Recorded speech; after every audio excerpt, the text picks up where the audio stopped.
फूल फूल और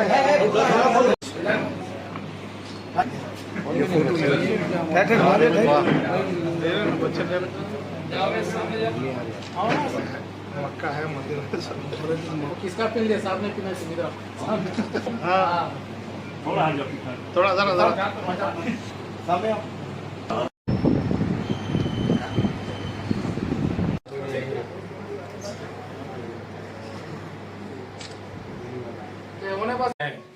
हर वार्डों में बिल्कुल करोड़ों रुपए का काम करे हैं और यही वजह है कि 2 मरतबा डायरेक्ट इलेक्शन में हमारी जमात मुझे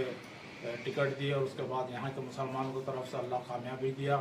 उसके बाद फिर 10 साल हमारे जनवरी में पूरे होंगे और उसके बाद भी हम कंटिन्यू इंशाअल्लाह हम हमारी जमात हमारे भैंसे मुसलमानों की मदद के लेते हुए हम हमारे चेयरमैन और वाइस चेयरमैन